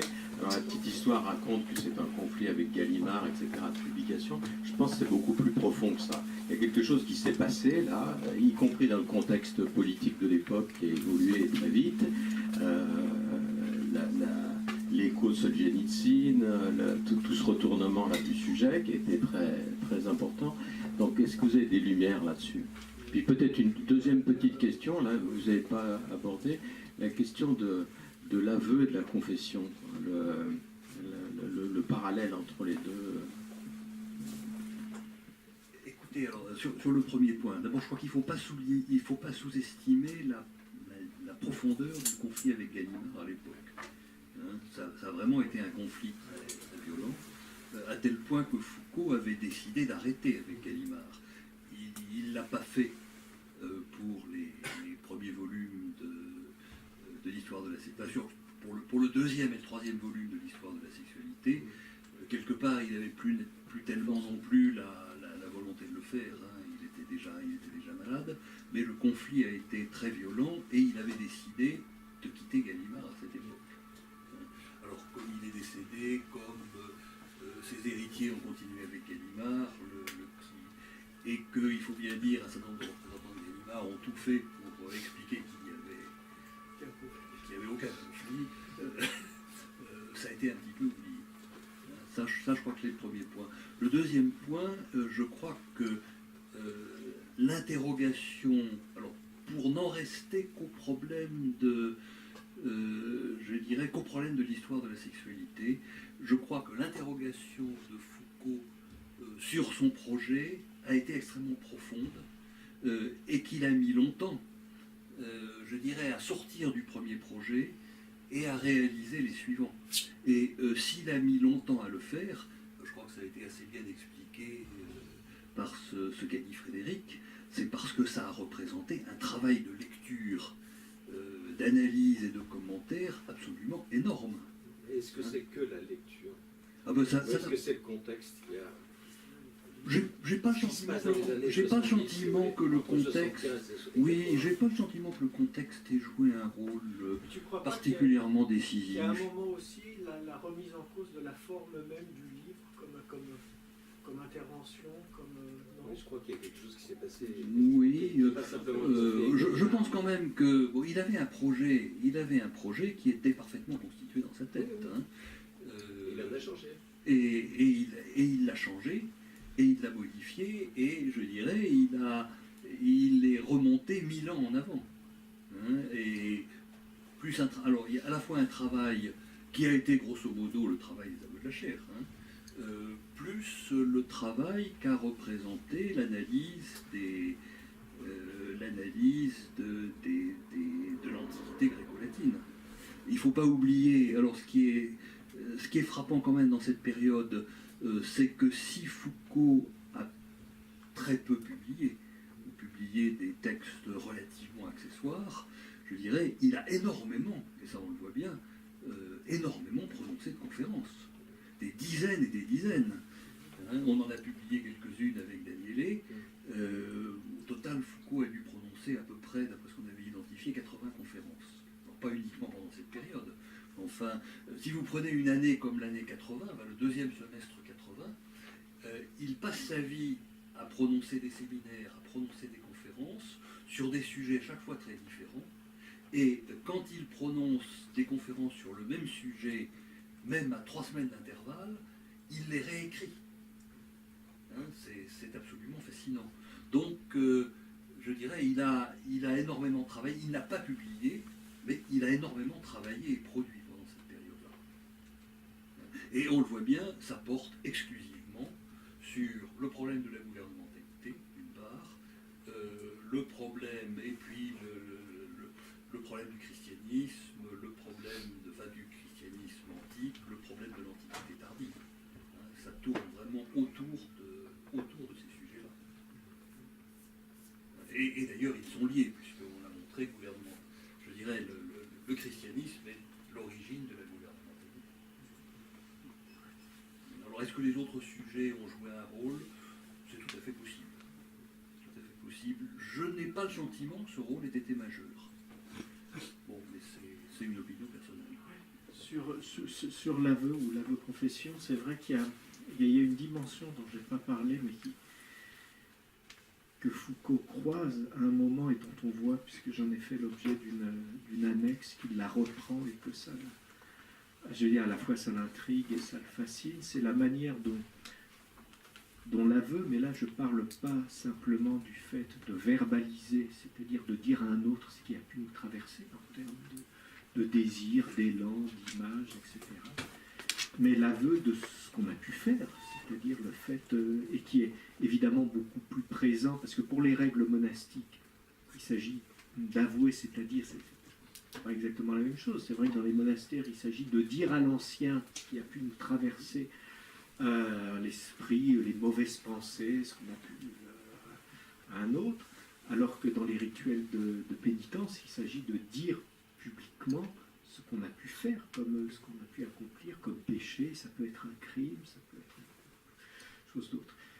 Il y a tout un développement, je crois que ça forme le contenu de l'annexe 3 ou 4, mais je crois que c'est celle numéro 3 à propos de Caïn, où Foucault va retrouver un certain nombre de développements doctrinaires de l'Église qui peuvent paraître quand même assez stupéfiants, où l'énoncé principal consiste à dire qu'au fond, le parricide, le fratricide, pardon, en tout cas, le fait pour Caïn avoir tué son frère n'est rien par rapport au fait qu'il ne l'a pas dit.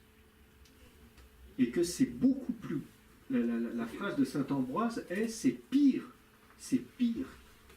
que l'expression c'est parricidie, mais en fait c'est un fratricide, que c'est pire, c'est-à-dire que ce qui fait porter au dire vrai à un autre une espèce de charge, c'est l'énoncé qui retrouve aussi chez Saint Jean de Chrysostome, énonce ta faute et tu détruiras ta faute. Ce qui veut dire que le dire vrai, que le dire vrai produit une espèce d'annulation des conditions du pardon. Donc ça, je trouve que c'est quelque chose qui...